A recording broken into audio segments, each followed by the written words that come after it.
Assalamualaikum. Okey, hari ni kita sambung dalam subtopik interaksi antara organisma. Okey, so di dalam ekosistem kita ni ada beberapa interaksi di antara organisma yang berlaku. Okey, so dalam yang kita belajar dalam bab ni ada 3, simbiosis, mangsa-pemangsa dan persaingan. Okey, so ini adalah 3 jenis interaksi antara organisma. Okey, so simbiosis ni ada 3, mutualisme, komensalisme, parasitisme. Kita tengok satu-satu lagi. Okey. Kita tengok dulu simbiosis ni apa. Simbiosis ni dia adalah keadaan yang berlaku apabila ada organisma 2 ataupun lebih yang berlainan spesies. Organisma yang berlainan spesies. Depa ni hidup bersama-sama. Keyword dia berlainan spesies. Mereka hidup bersama-sama dan bukan setakat hidup bersama-sama, mereka juga berinteraksi antara satu sama lain. Okey, 3 dah keyword dah. 2 ataupun lebih organisma yang hidup bersama-sama dan berinteraksi antara satu sama lain. Okey. Jadi ada 3. Okey.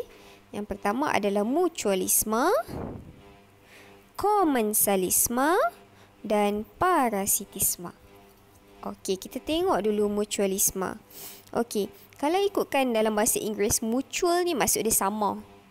Okey, jadi bila kita kata mutualisme, maksud dia sama-sama dapat manfaat bila mereka hidup bersama-sama. Simbiosis ni kan hidup bersama-sama. Jadi bila mereka duduk bersama-sama, masing-masing dapat manfaat. Tak ada siapa yang rugi. Okey, kedua-dua pihak dapat manfaat. Okey, so tengok kat sini. Interaksi yang memberi manfaat kepada kedua-dua jenis. Okey, contoh dia. Okey, ikan badut ataupun ikan nemo dan juga buran. Okey, buran ni yang kat bawah warna purple ni. Okey, so bila dia hidup bersama-sama, okey, buran yang duduk dekat bawah purple ni dia dapat manfaat apa? Okey, dia dapat nutrien dalam bentuk sisa makanan. Okey, so bila ikan badut ni makan adalah makanan terkeluar daripada mulut dia. Jadi sisa-sisa makanan itu akan dapat dekat buran. Okey, so buran akan dapat buran akan dapat nutrien. Okey, manakala ikan badut akan dapat apa? Ikan badut akan dapat membersihkan ikan badut akan dapat dilindungi daripada pemangsa. Okey. So ikan badut dapat perlindungan, buran dapat sisa makanan. Okey, so dua-dua dapat manfaat. Okey, yang kedua, contoh yang kedua. Okey, lichen. Okey. So lichen ni adalah keadaan di mana alga dan kulat depa ni hidup bersama-sama. Okey, kita tengok apa manfaat yang depa dapat. Okey. Alga dia dapat air dan mineral daripada kulat. Kulat pula dapat bekalan makanan. Okey, so masing-masing dapat manfaat. Okey, yang ketiga ni cikgu tak tahulah daripada kamu. Kalau cikgu selalu nampak ni sebab rumah cikgu kampung dekat Bendang. Jadi dulu memang banyak rebau lah. So dekat rebau ni memang akan ada banyak burung kat atas dia. Ni burung tiung. So bila ada, depa ni memang hidup bersama-sama dan masing-masing mendapat manfaat.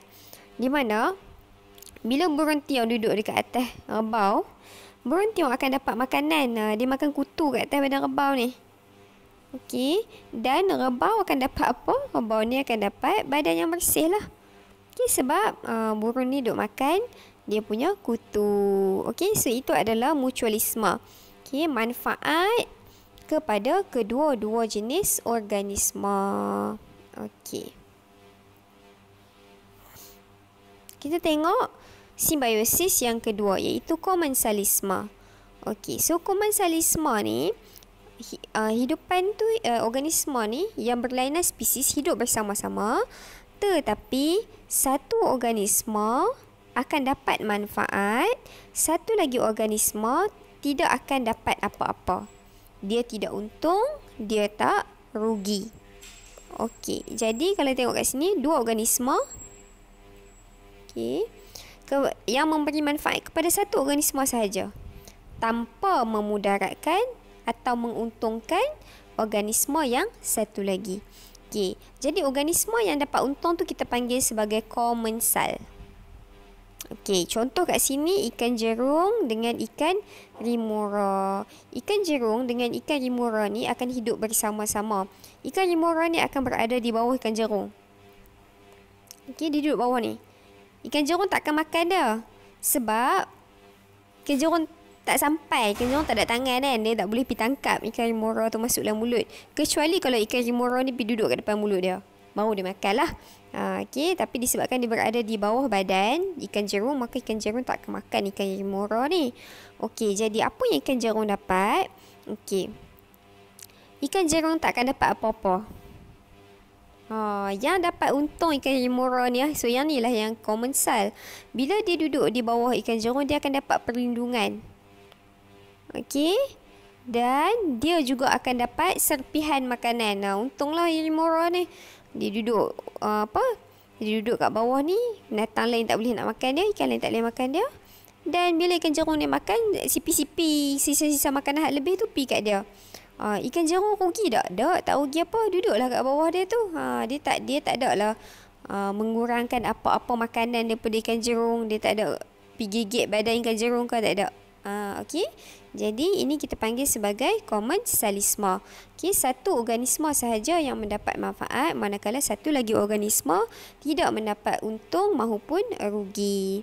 Okey, yang kedua kat sini dia letak paku pakis ataupun paku langsuir. Okey, paku pakis ni selalunya ada di atas pokok-pokok yang besar. Okey, dia duduk kat atas tinggi. Dia duduk atas tu untuk dapatkan cahaya matahari untuk dia berfotosintesis.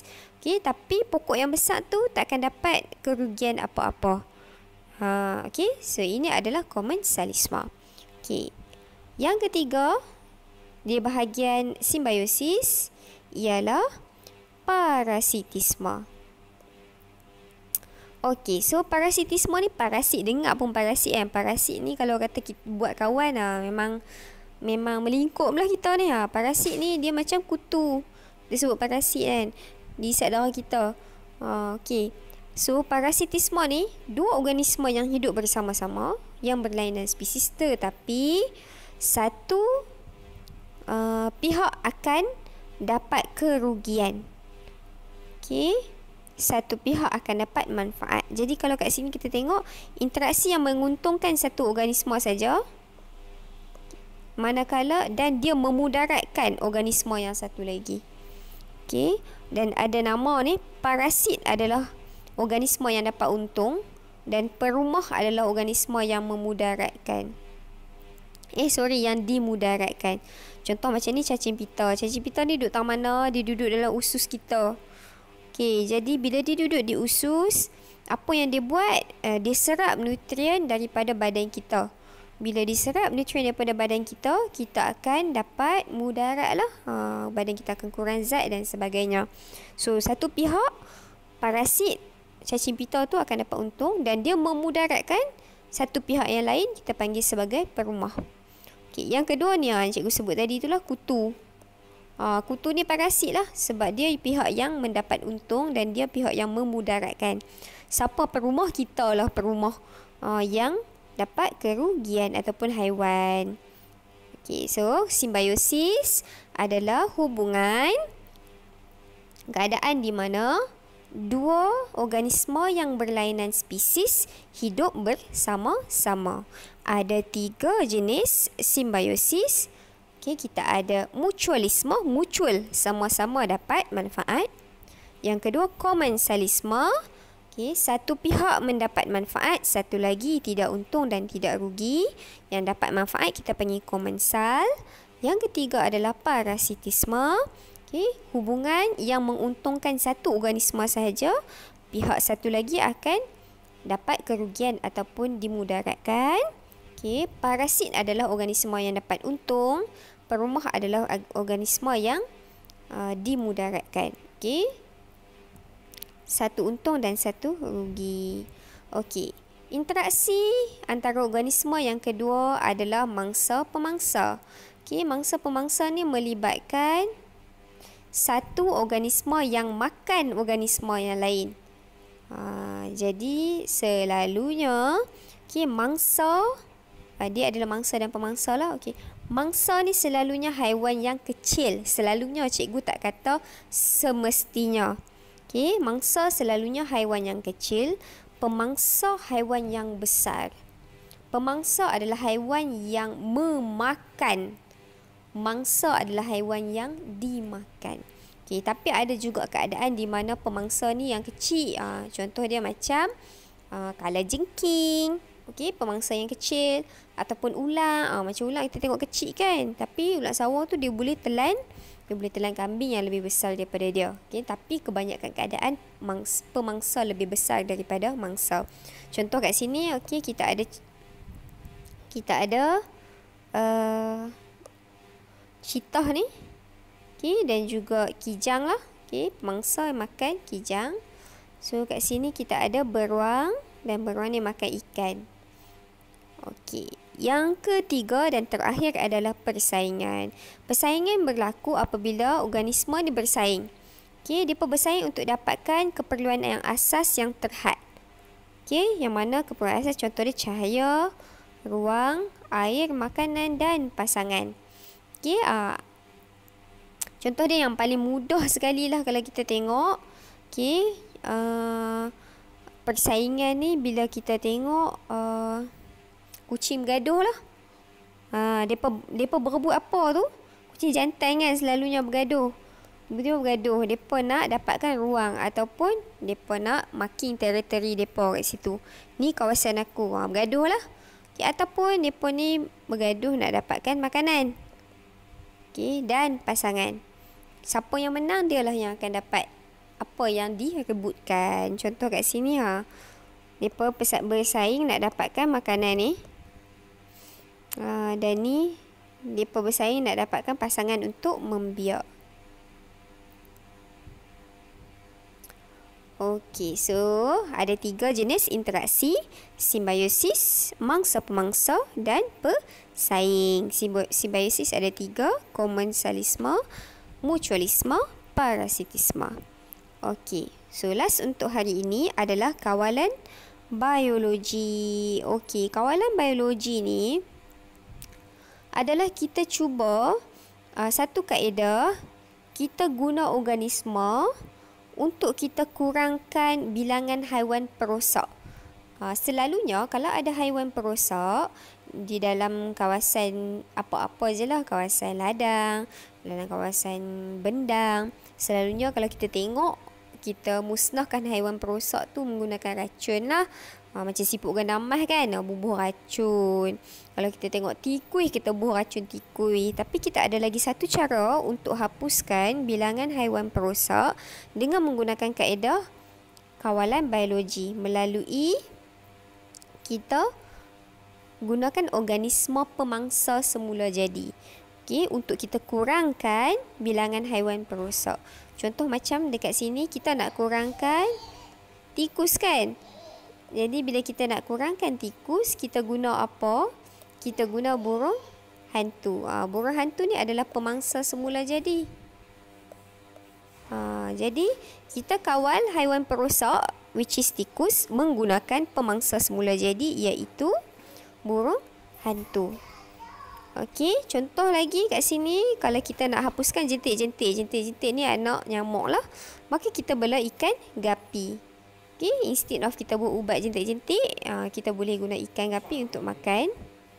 Okay. Kemudian, macam siput gandamas dan sebagainya, kita boleh kawal menggunakan itik. Itik makan, habis. Okay, so kawalan biologi ni dia lebih mesra alam lah sebab dia tak guna pesticid ataupun bahan kimia. Dan dia lebih murah. Okay. Bila kita tak guna bahan kimia yang berbahaya, maka dia tidak menjejaskan kesihatan manusia. Cuma dia ada sedikit kekurangan, iaitu bila kita gunakan kaedah biologi, dia ambil masa sikit lah. Sebab pemangsa ni dia akan ambil masa untuk makan, untuk buru. Dan dia tak boleh makan banyak dalam satu masa. Jadi dia ambil masa yang lama. Dan keseimbangan ekosistem mungkin terganggu kerana kita introduce spesies baharu ke dalam ekosistem tersebut. Okey, jadi selebihnya nanti kita akan belajar lagi di dalam kita punya next kelas. Okay, so hari ni cikgu tak bagi tugasan apa-apa, cuma baca sahaja kembali apa yang cikgu ajak ni. Okay, mungkin sekejap lagi cikgu akan bagi quizzes lah untuk kamu. Quizzes tu kita buat live quizzes. Okay, alright, so terima kasih untuk hari ini. Jumpa lagi untuk next class. Okay, jaga diri. Have a nice day everyone. Assalamualaikum warahmatullahi wabarakatuh.